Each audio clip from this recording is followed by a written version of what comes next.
The Beyond the Fame podcast is sponsored by the historic Ford's Theater in Washington, D.C. Step into 1865. President Lincoln has been shot and the city is in chaos. As the newest deputy to join the ranks, the investigation is in your hands. Join Detective James McDevitt as you retrace the footsteps of the Lincoln assassination through the streets of downtown D.C. Whether you're a history buff, a true crime enthusiast, or just looking for an entertaining way to get your steps in, there's something for everyone in history on foot. For tickets, visit Fords.org. This month's programming is also brought to you by Signature Theater in Shirlington, Virginia. Signature Theater presents Pippin, the Tony Award-winning musical from the composer of Wicked, featuring the hit songs Magic to Do and Corner of the Sky.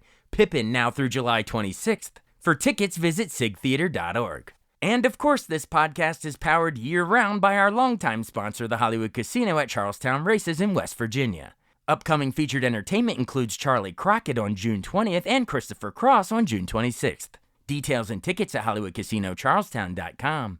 Must be 21 to enter the casino floor and attend a show. Gambling problem? Call 1-800-GAMBLER.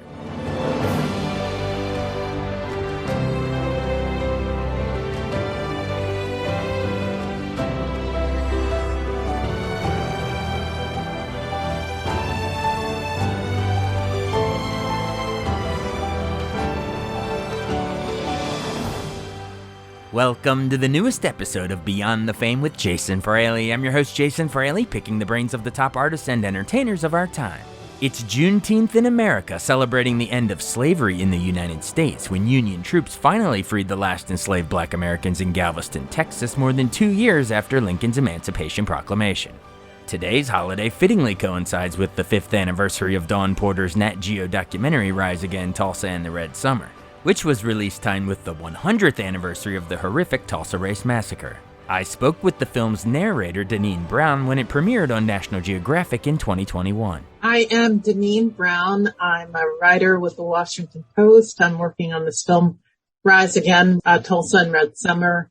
And I'm also a professor of journalism at the University of Maryland. First of all, hello to a fellow Terp from the J School there. But yeah, so thanks so much for talking about this documentary. I know it's becoming available on National Geographic, and then I believe next week the director Dawn Porter is getting honored at AFI Doc, so I think you can stream it through their festival website too. All right, well, so obviously this is the 100th anniversary of the Tulsa Massacre. I want to get to that horrific event in a second, but talk about how in the documentary how you guys go to great lengths to set up that. I mean, as you even say, this didn't happen in a vacuum. Talk about all the other cities that inflamed as what we call the Red Summer of 1919. Sure. Yes, Tulsa. I say that Tulsa, the 1921 Tulsa Race Massacre, didn't happen in a vacuum.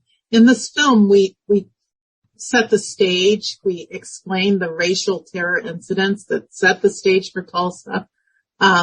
Red Summer, which occurred in 1919, was a reign of terror that included massacres in cities like Washington, D.C., Omaha, Nebraska, Elaine, Arkansas, which had one of the worst racial terror massacres in U.S. history, when historians say as many as 800 black people were killed in Elaine, Arkansas by white mobs who actually hunted black people down and shot at them.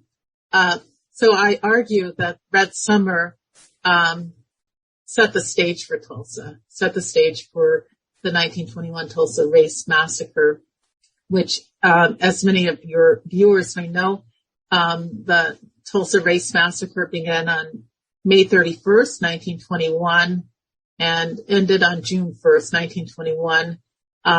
As many as 300 black people were killed in Tulsa. More than 800 were injured by white mobs. More than 1,200 homes and businesses owned by black people were destroyed, and that massacre, again by white mobs, and as many as 10,000 black people were left without their homes.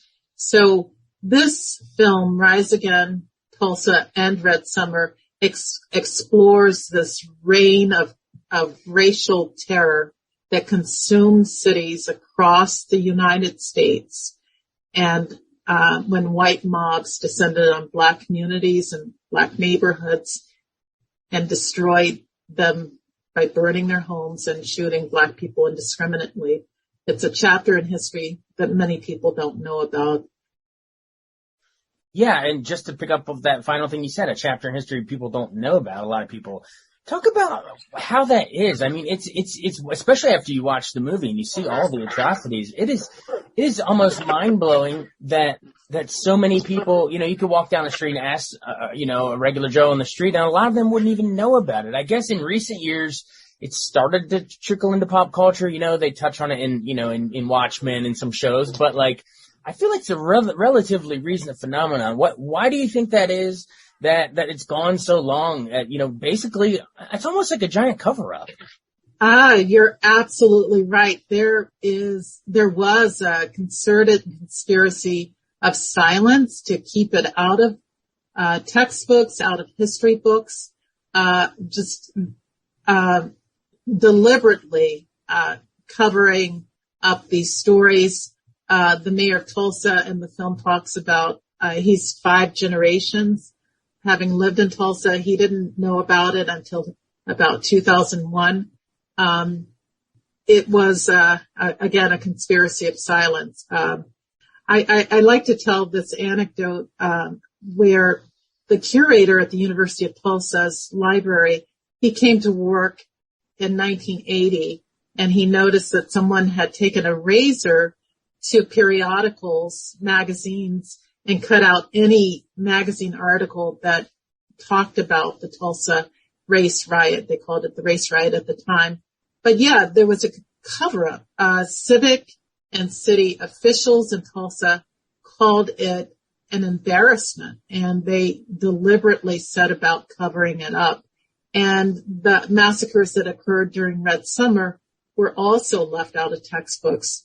So yes, you're right. Just now, many people are finding out about these.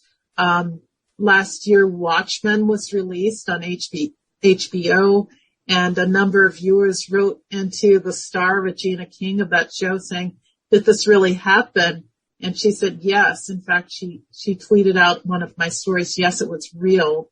So, Hollywood is bringing these stories out into the open, and these documentaries are also showing people what happened in this period of history. Yeah, it almost brings you to tears if you think about how many classrooms and history books that it was left out of, intentionally too. It's not like it's just some oversight that happened a long time ago. It's like you said, it's a concerted effort with razor blades and periodicals to extract it from the history because it was too embarrassing or whatever was deemed. That'll choke you up. So thanks. So I guess I'm saying thank you for participating in this, you and Dawn Porter, for doing this. If so, many of our listeners are probably in that same boat. They missed hearing about this in their history classes. So let's back up and remind them of the history a little bit. Talk about, explain how Tulsa right prior to this was Black Wall Street. How it was a burgeoning area with an oil industry and the like.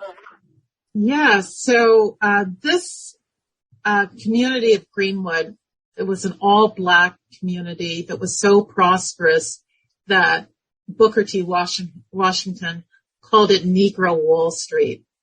We now call it Black Wall Street. But it had a population of about 10,000 people. It had luxury shops. It had 21 restaurants. It had 30 grocery stores. There was a Black-owned hospital, a Black-owned library. There was a savings and loan, 3 hotels. They had jewelry stores and clothing stores and Black millionaires who owned oil wells. So yes, it was one of the most prosperous communities in the country. And in a matter of 2 days, it was all destroyed in this massacre. 1921 Tulsa Race Massacre left 35 square blocks of Greenwood smoldering. White mobs descended on Greenwood, and they shot Black people indiscriminately. They burned their homes. They burned their businesses. And then they also dropped turpentine bombs on this community. So when you look at the pictures, it looks like a bomb had gone off on Greenwood. and the community is totally destroyed. Yeah, remind us what exactly, what was the spark that lit that fire? The incident in the elevator, and then, how it just spiraled out of control. And I feel like so many, of the perpetrators, the white perpetrators in this, use that as some, just an excuse to just pillage and burn houses down. And you described stealing pianos and furniture and money from kids' piggy banks.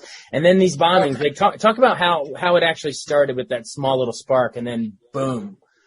Yeah. So, the massacre, actually, Tulsa at the time was a hotbed for the Klan.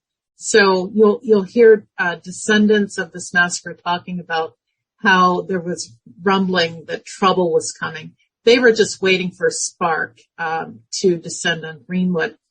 So in this incident, that you're referring to began on May 30th, 1921, when a black teenager named Dick Rowland, he was a shoe shiner working in downtown Tulsa, which was segregated at the time. He went to use the restroom in the Drexel building, and which was the only building in downtown Tulsa that allowed black people to use the restroom.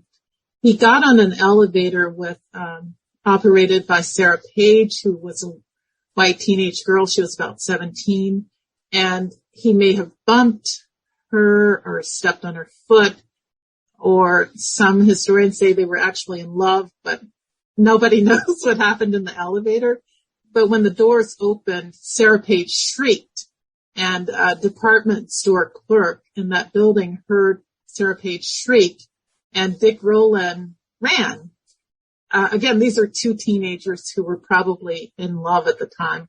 Later, Dick Rowland is arrested in Greenwood, where he lived. He's taken to the courthouse. The Tulsa Tribune ran a headline that said "Nab Negro for attack on girl on elevator," and that was like a whistle call to the white mob in Tulsa to come to the courthouse, to where they were demanding that Dick Rowland be released so that they could lynch him. And now lynchings were real. I mean, a man had been lynched in Tulsa just previously, and more than thousands of black people have been lynched across the country. So this was a real threat. The black veterans from Greenwood went to the courthouse. They heard that the white mob was demanding that Dick Rowland be released. The black veterans marched to the courthouse to defend Dick Rowland, and a battle ensued between the white mob and the black veterans. A shot went off, and a white man is hit, and then, as survivors say, all hell breaks loose. There's a battle, like a gun battle, between the white mob and the black veterans who were trying to defend Greenwood. Eventually, the white mob descends on Greenwood, this all-black community in North Tulsa, and again the white mob began shooting black people indiscriminately, burning their houses, burning their businesses, and dropping turpentine bombs on their community. So again, the spark, historians say the spark was Dick Rowland in the elevator with Sarah Page, but other historians say they were just waiting for something to happen to destroy Greenwood and loot and take their property and wealth. Wow. Yeah. And you mentioned the airplanes bombing. One of the most powerful parts of the documentary to me was hearing the story of one of the survivors. I think she was a young girl at the time, and her parents pointing up at the planes that are bombing and saying, "Do you see that American flag on top? That means your country's shooting at you." Talk about how it became more than just, what you'd imagine, the old people in the streets with pitchforks, citizens. Talk about how it grew into, like, the National Guard called in. They round up a bunch of black folks into internment camps how the aftermath of that attack, scraping the bodies up, putting them in these mass graves, like how it became sort of you hate to say it, but like a state-sponsored cover-up.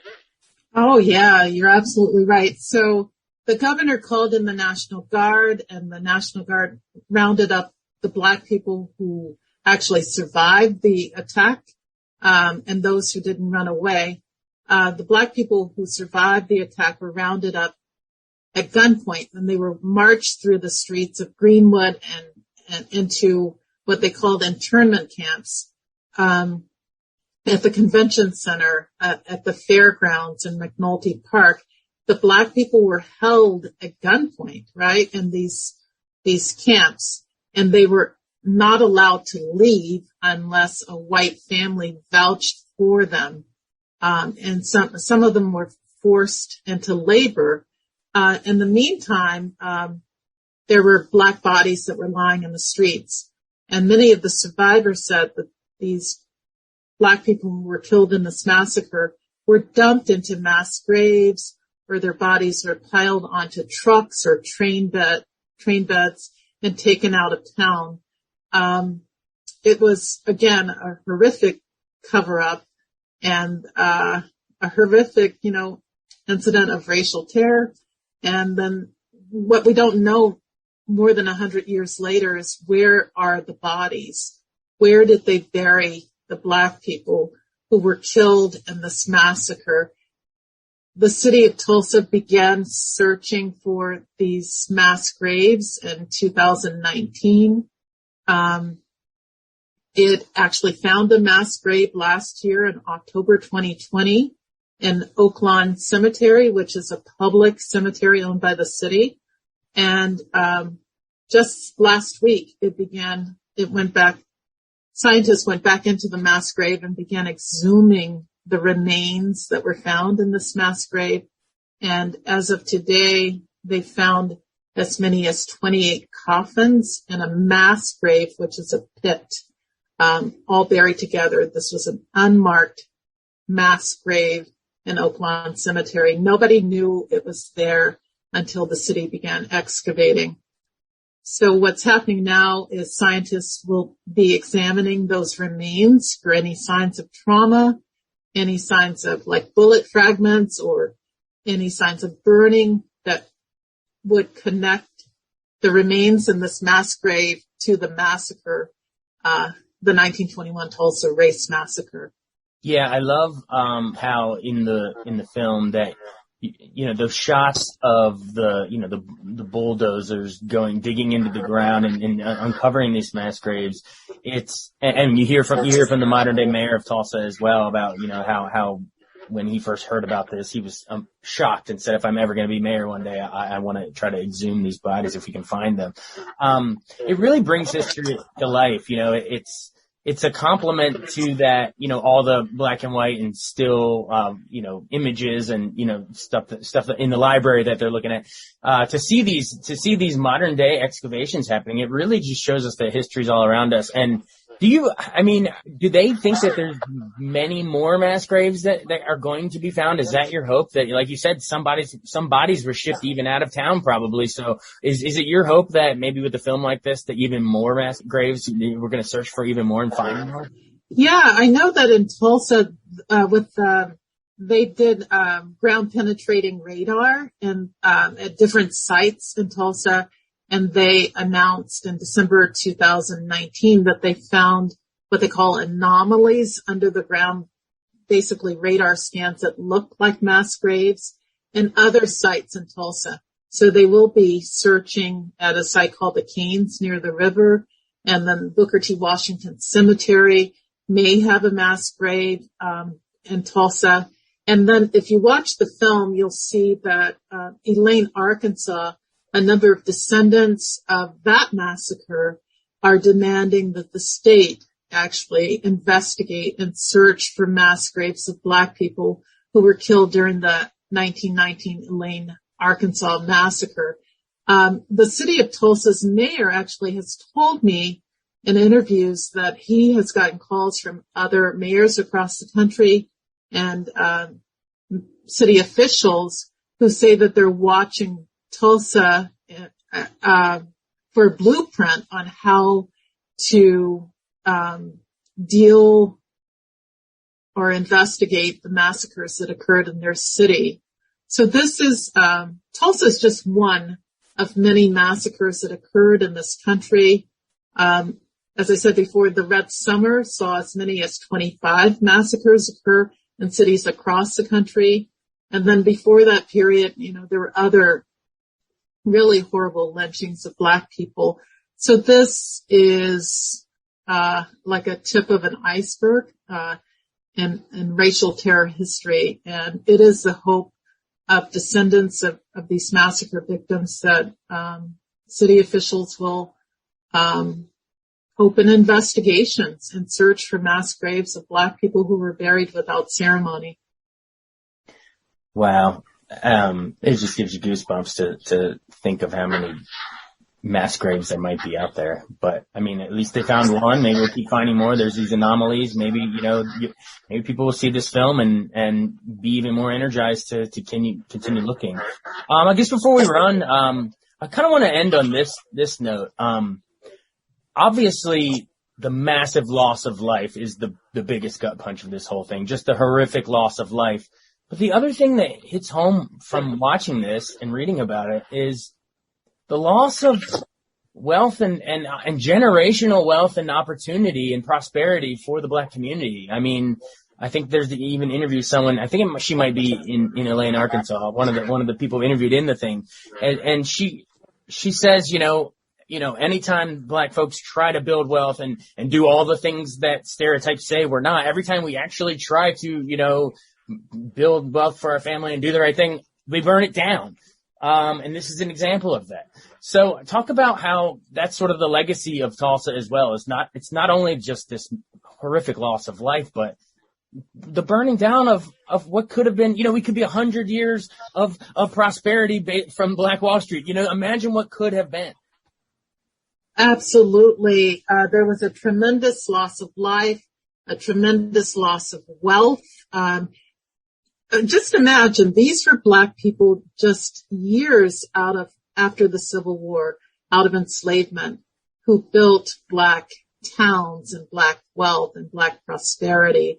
And because of economic envy by white mobs, these communities were destroyed. Like, they were burned to a crisp. Black people were killed, all because of economic envy. Historians have told me that, you think about this country endured more than 200, 400 years of slavery, and white people felt that Black people should not have this kind of wealth, should not have this kind of prosperity. And as I was saying, in Tulsa, the Klan was there was thousands of members of the Klan, and there was a march that occurred in Tulsa right before this massacre, a march of Sons of the Confederacy, and they chastised the white civic leaders in Tulsa, saying that, how can you allow these Black people to live like this, to prosper, to live in this kind of wealth? So historians say that it was because of economic envy that Greenwood was destroyed, and that other communities across the country were destroyed. In Elaine, Arkansas, the spark of the massacre happened after Black men who were in the sharecropping system, which kept them in debt, were demanding higher prices for their cotton, which would have taken them out of debt.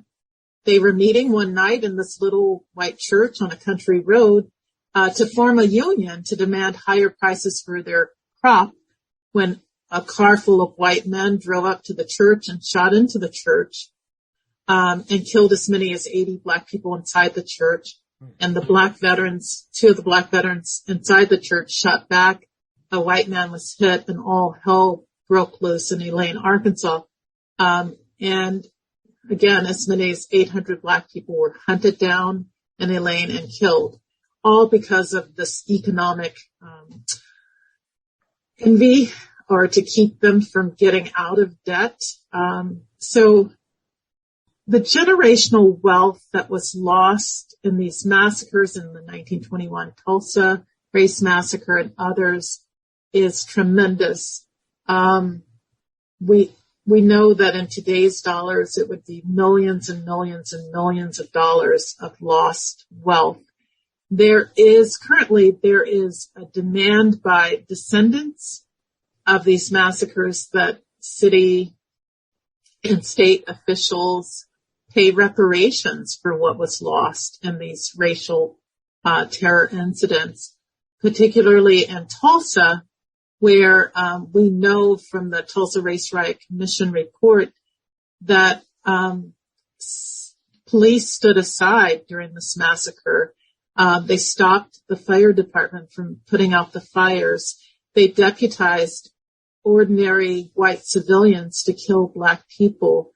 And they say it was state-sponsored terror against Black people. So they're demanding reparations from the city and state for the generational wealth that was lost.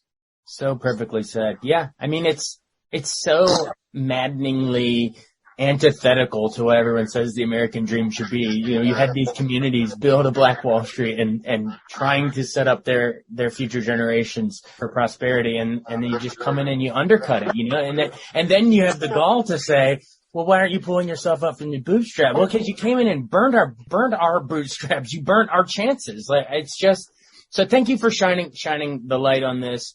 And it really is eye-opening if anyone doesn't know about Tulsa, or maybe like a lot of us, maybe we're just starting to hear about it in recent years, Watchmen and the rest. Like, you have to go see this. It really will put it in perspective. Again, it's called Rise Again, Tulsa and the Red Summer. It's available on Nat Geo, and I know folks in the DC area at least can watch it on AFI Docs. Next week, Dawn Porter's going to be honored with their annual Lifetime Achievement Guggenheim Symposium thing. So.